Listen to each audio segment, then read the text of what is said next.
2016 Hyundai Elantra with the 1.8 4-cylinder. Today we're going to be replacing the AC compressor. Let's get to it. Alright, first step is on the top of the alternator. We've got a bolt right here. You need to break that bolt loose because on these vehicles the alternator doubles as the tensioner for the drive belt. So again, we're just breaking this bolt loose. You do not need to remove it.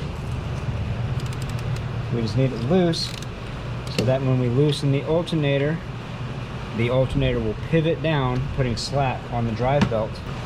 Next, the lower bolt right down here. See if I can't get a good angle on this.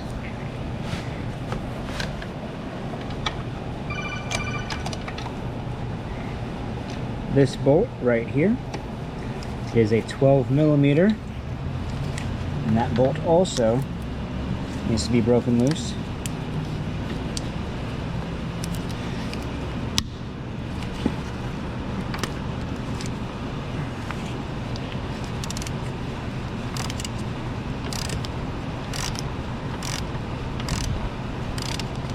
Let's give that one a couple of spins.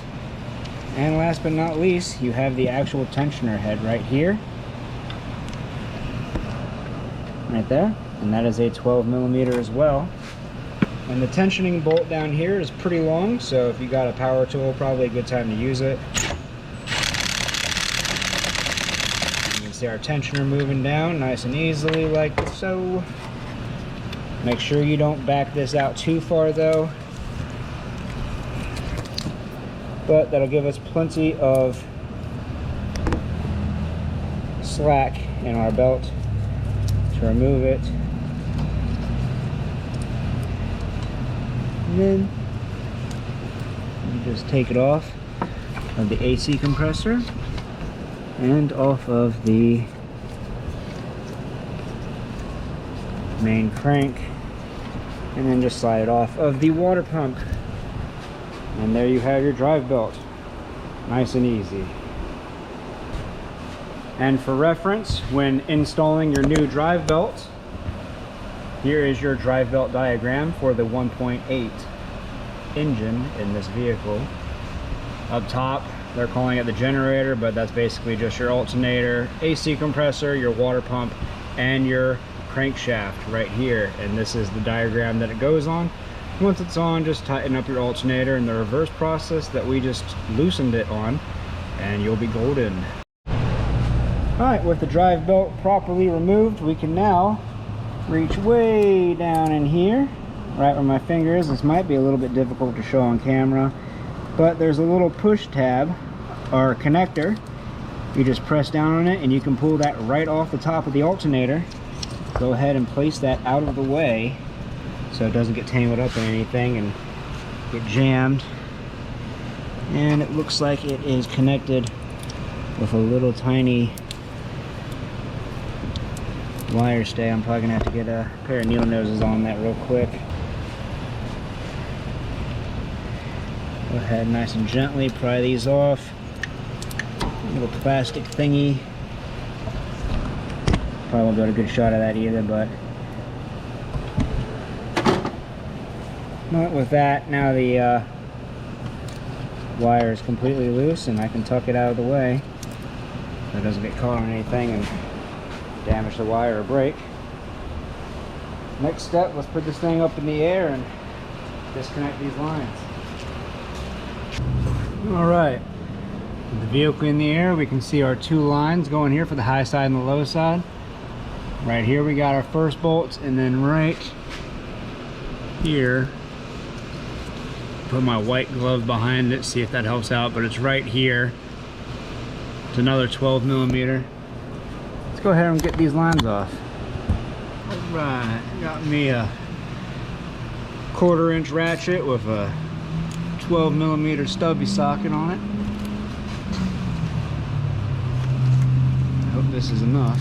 Cheat a little bit, get myself a bar. Ta-da! There we go.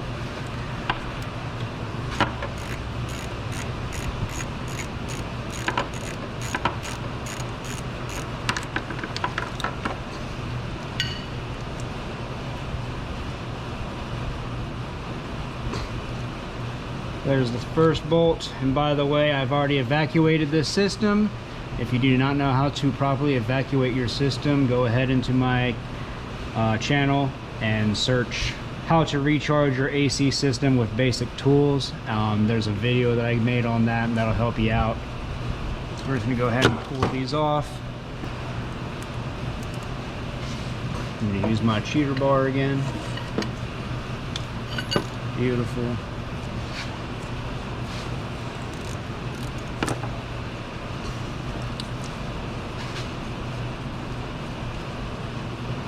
The bolts come out pretty nicely, actually.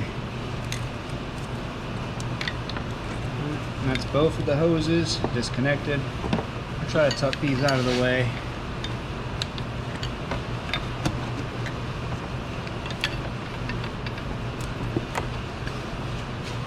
Alright, with the hoses disconnected, we've got one.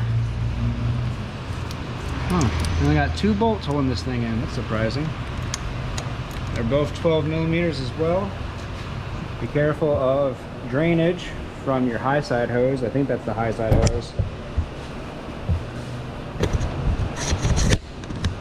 Went ahead and put a hand down to catch some of the oil runoff. You might need to do the same, so just be careful. So I was just going to try to make a mess all over.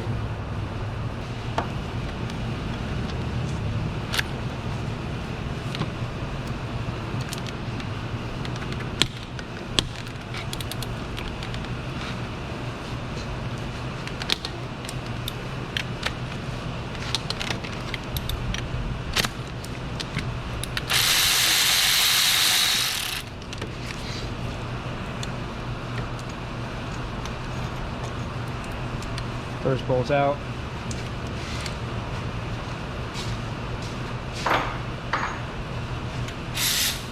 You couldn't tell I changed my mind about my tool selection, and I tucked this out of the way, and now it still wants to be in the way.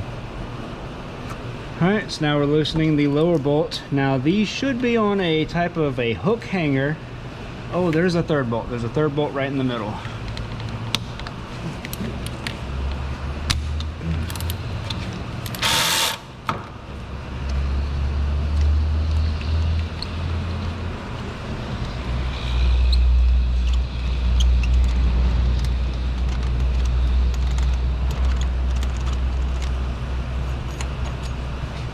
Second bolt out.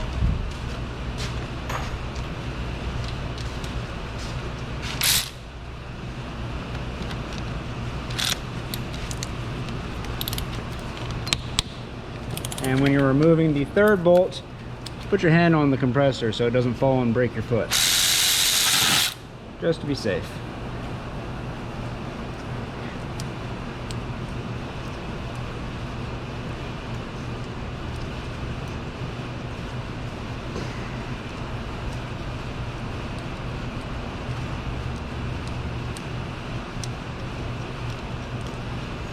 Alright, and that's your third and final bolt. And like I said, this is on a hanger type setup. I'll explain that in a second. But to remove the compressor, you're basically going to need to grab it, pull up on it, or wiggle it out. Okay. And these are the little dowel pins that kind of hold it in place. And with that, our AC compressor is out. When you're installing your new compressor, be sure to confirm whether it requires oil to be added to it, or if it comes with oil already in the system. Do not add any oil to your new compressor if it already has oil in it, because that would be pretty bad. Water pump feels good. Okay. But other than that, install everything in the reverse process that we just went through to uninstall it, and you should be good to go. And if you need any tips on recharging your system with basic tools, again, I have a video for that. Just search through my channel for the title, something along the lines of how to recharge your AC system with basic hand tools or basic tools, something along those lines. Just look up AC recharge and you'll probably find it. But if this video helped you out, leave a like, don't forget to subscribe, and we will see you all next time.